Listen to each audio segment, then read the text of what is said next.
Hello, welcome back to the channel. Today we look at a topic that has sparked debate, stirred emotions, and placed one South African politician in the spotlight again.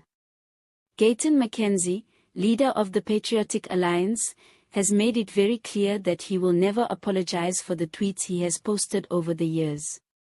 Some people see his statements as bold and refreshing, while others view them as controversial and divisive. Either way, his words have created headlines across the country. Please make sure you listen till the end so you can hear the sources and verify the news yourself. And before we get deep into this, don't forget to subscribe to the channel so you don't miss out on more updates like this. Now, let's get into it. Gayton McKenzie is no stranger to controversy. Over the years, he has positioned himself as someone who speaks his mind, often challenging what he sees as political correctness or avoidance of the truth. When questioned about his past tweets, which some say are harsh or offensive, McKenzie doubled down and said he will not apologize. For him, those words reflect how he felt at the time, and he believes they still hold meaning today. He explained that he sees no reason to pretend or backtrack just because others may disagree with him. In his own words, apologizing for something you truly believe in would be dishonest, and that is not the type of politician he wants to be. The reaction to this stance has been mixed. Supporters of McKenzie argue that he is one of the few leaders willing to be straightforward in a political space filled with half-truths, broken promises, and carefully polished statements. They see his approach as authentic and refreshing, saying that South Africa needs leaders who are unafraid to speak their minds. His critics, however, feel that his refusal to apologize sends the wrong message, especially in a diverse country where words can carry weight and fuel divisions. They argue that being in a leadership position requires accountability, and sometimes that includes acknowledging when your words have caused harm. This debate ties into a much bigger question about the role of politicians in society. Should they always say what they feel, even if it may offend, or should they prioritize diplomacy and unity? McKenzie clearly leans toward the first option. He believes that political correctness is weakening the nation and stopping people from addressing real issues directly.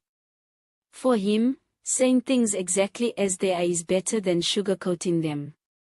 Whether it's about immigration, crime, or the state of leadership in the country, his tweets and public statements often reflect a no-nonsense, blunt style. But here's where it gets even more interesting.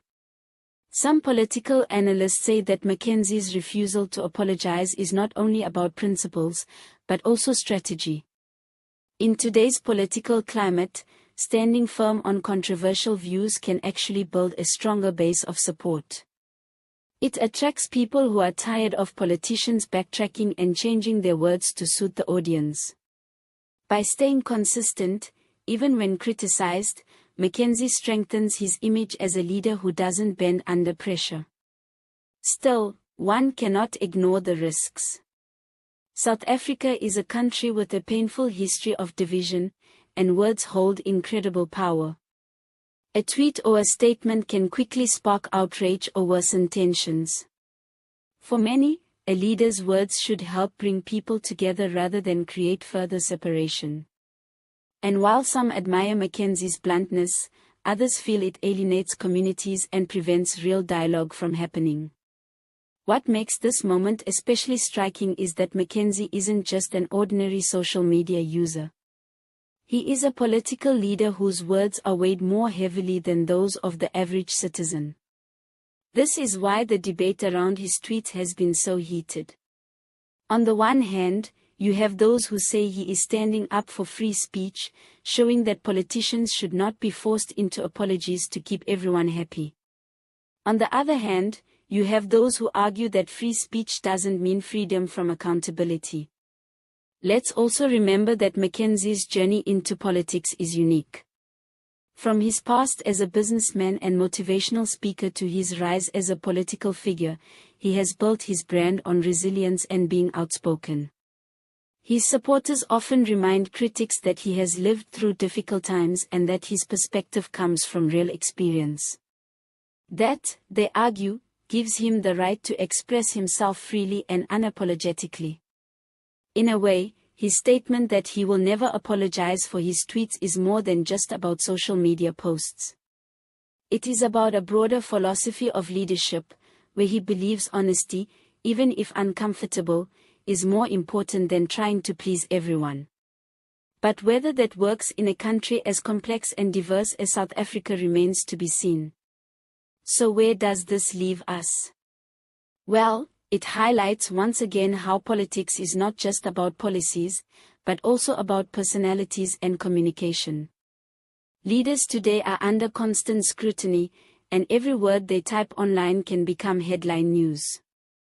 For Gayton McKenzie, refusing to apologize might strengthen his reputation as a bold, straight-talking leader, but it also risks limiting his appeal among those who value sensitivity and inclusiveness in leadership.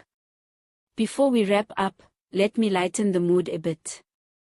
Maybe McKenzie is taking the old saying seriously, never explain, never complain. Or perhaps he just believes that Twitter should come with a no takebacks button. Either way, he has made his position clear, and South Africans will continue debating whether that's a strength or a weakness. Thank you for watching till the end. Remember to hit the subscribe button so you don't miss more updates like this. All images used are for illustration purposes only. News sources: Times Live, IOL News, News 24, The Citizen.